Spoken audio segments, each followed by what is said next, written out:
오늘 시편 75편의 배경은 히스기야 왕 때 아수르가 침공해 왔을 때 하나님께서 기적적인 방법으로 승리하게 하신 것을 찬양한 시편입니다.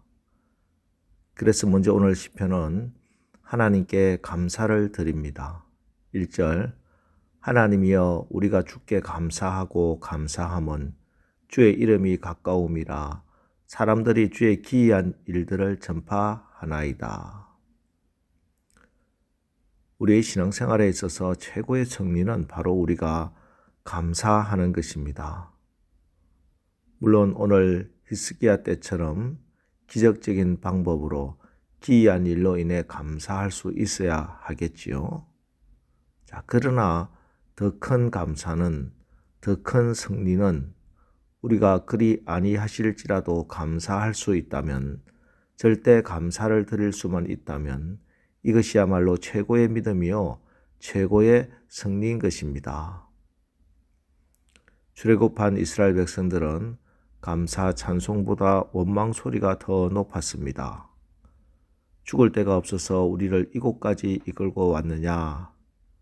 그들은 늘 모세와 아론에게 원망을 퍼부었습니다. 그 유명한 가데스 바네아, 이스라엘이 가나안 땅에 들어가지 못하고 광야에서 40년을 뱅뱅 돌게 된 그 가데스 바네아의 죄가 무엇이었습니까? 민수기 13장 32절 이스라엘 자손 앞에서 그 정탐한 땅을 악평하여 이르되, 가나안 땅을 보고 와서도 그 땅을 감사하지 못하고 악평했습니다. 천국을 보고도 악평할 사람들입니다. 이후에도 코라 자손이 모세에게 불평하다 땅이 갈라져 죽고 무리바에서는 물이 없다고 불평하고 이렇게 원망하고 불평하다가 광야에서 다 죽는 겁니다.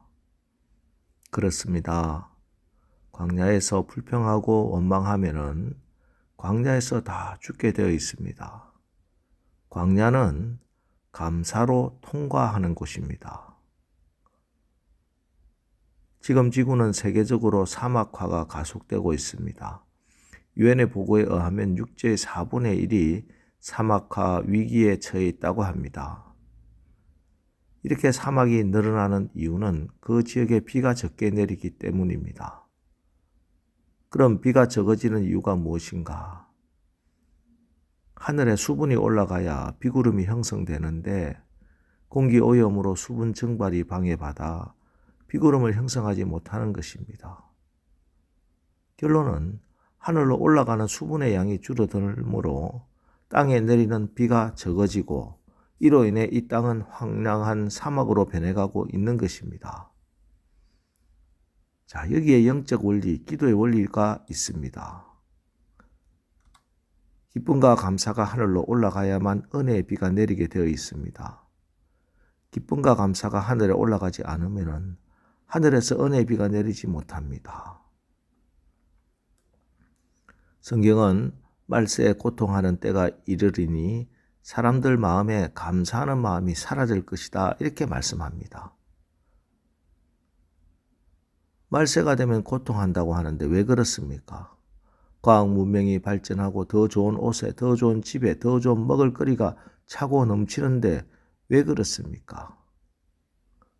사람들의 마음에 감사하는 마음이 사라지기 때문입니다. 세상에서 성공하고 좀 더 가지려면 전략적으로 항상 불평하라. 그 무엇에도 감사하지 말라.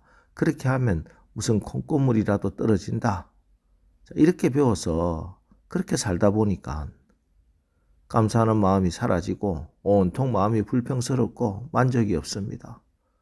그래서 모든 사람이 불행하고 이 사회가 고통스럽게 된다는 말씀입니다. 그런데 성경은, 하나님은 이런 세상 성공의 전략과 정반대로 살라고 하십니다. 데살로니가전서 5장 18절 범사에 감사하라. 이것이 그리스도 예수 안에서 너희를 향하신 하나님의 뜻이니라. 골로새서 2장 7절 그 안에 뿌리를 박으며 세움을 받아 교훈을 받은 대로 믿음에 굳게 서서 감사함을 넘치게 하라. 골로새서 4장 2절 기도를 계속하고 기도에 감사함으로 깨어있으라. 빌립보서 4장 6절 아무것도 염려하지 말고 다만 모든 일에 기도와 간구로 너희 구할 것을 감사함으로 하나님께 아뢰라. 여러분 이 말씀에 아멘이십니까? 진실로 아멘 하시고 진실로 그렇게 사시면 오늘 여러분의 삶의 현장에 참으로 풍성하고 행복한 하나님 나라가 임할 것입니다. 다음으로 오늘 본문을 통해 우리는 교만을 버리라 하는 하나님의 음성을 들어야 합니다. 오늘 본문 5절 말씀을 보면은 너희 뿔을 높이 들지 말며 교만한 목으로 말하지 말지어다 하고 말씀합니다. 여기 자기의 뿔을 높이 드는 자는 교만한 자를 말합니다. 교만한 목을 꼿꼿이 세우고 자기를 자랑하는 사람이라는 뜻입니다. 그러나 높이 쳐든 그 교만한 목은 마귀들의 표적이 될 수밖에 없습니다. 하나님의 도우심으로 범람하는 요단강을 건너고 할례를 행하고 유월절을 지킴으로 거룩함을 회복한 이스라엘 백성들은 언약궤를 메고 제사장의 나팔 소리에 귀를 기울이며 믿음으로 여리고 성을 정복합니다. 이제 이스라엘 백성들은 그 여세를 몰아서 아이 성을 공격하려고 하였습니다. 그런데 이스라엘은 이 아이 성 전투에서 지고 말았습니다. 요단강을 건넌 이스라엘 백성들이 가나안 땅에 들어가서 두 번째로 치른 전쟁이요 총 31번의 전쟁 중에 유일하게 패한 전쟁입니다. 사실 아이성은 여리고 북서쪽 산악지역에 위치한 작은 성이었어요. 아이성을 정탐하고 돌아온 사람들의 보고 내용도 보면은 그들은 소순이 백성을 다 올라가게 말고 2~3천 명만 올라가서 아이를 치게 하소서. 그들은 소수이니 모든 백성을 그리로 보내어 수고롭게 맞서서 하고 보고했습니다. 보고대로라면 당연히 이길 수밖에 없는 전쟁이죠. 그런데 군사들은 힘 한번 못 써보고 36명이 죽임을 당하고 도망쳐야 했습니다. 사실 아이성 사람들의 숫자가 많거나 무기가 뛰어나서 이스라엘이 이 전투에서 진 게 아니에요. 이스라엘이 패한 이유는 이스라엘 백성들이 여리고의 승리에 도취되어 교만해졌기 때문입니다. 잠언 16장 18절 교만은 패망의 선봉이요 거만한 마음은 넘어짐의 앞잡이이니라. 교만하면 패망합니다. 왜 그렇습니까?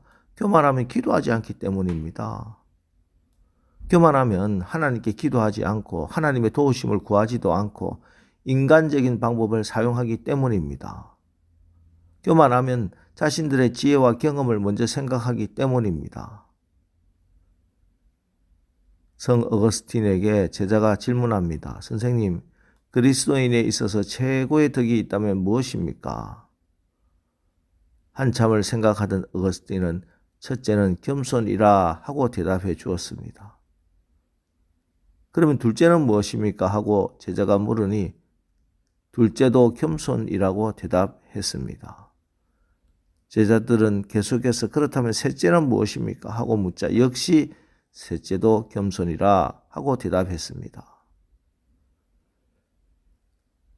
하나님은 교만한 자를 폐하시고 교만한 자에게는 진노를 내리십니다. 왜냐하면 교만은 근본적으로 하나님을 대적하는 것이기 때문에 그렇습니다.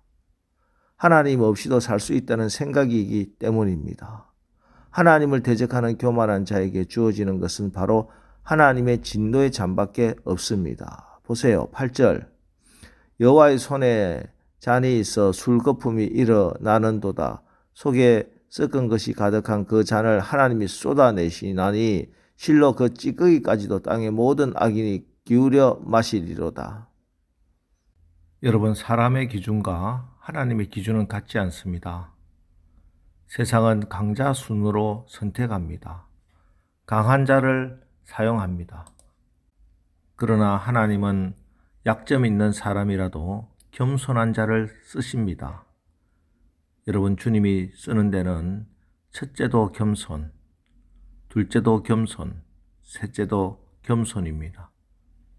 세상 전쟁에서는 내가 항복하면 그걸로 끝장입니다. 그러나 영적 전쟁에서는 내가 두 손 들고 하나님께 항복해야 승리가 시작되는 것입니다. 이제 오늘 하루도 감사와 겸손으로 참으로 행복하고 귀하게 쓰임받는 축복의 사람들이 되시기를 주님의 이름으로 축원합니다. 기도하겠습니다. 하나님, 오늘 우리에게 주신 시편 75편 말씀을 통해 교훈하심에 감사드립니다. 하나님, 광야 같은 이 세상 살아가면서 우리에게 닥치는 여러 가지 문제가 있습니다. 이런 문제 가운데 우리의 입술이 불평불만하지 않게 하시고 감사와 찬양의 입술이 되게 하옵소서. 모든 교만을 청산하고 날마다 내가 죽어 그리스도가 드러나 하나님께 영광 돌리는 삶을 살게 하옵소서. 예수 그리스도의 이름으로 기도합니다. 아멘. 자, 이제 오늘 말씀 붙들고 주여, 오늘도 우리가 감사와 겸손으로 참으로 행복하고 귀하게 쓰임받는 축복의 사람들 되게 하옵소서. 오늘 말씀 붙들고 우리 합심해서 기도하고 나가겠습니다. 우리 기도하겠습니다.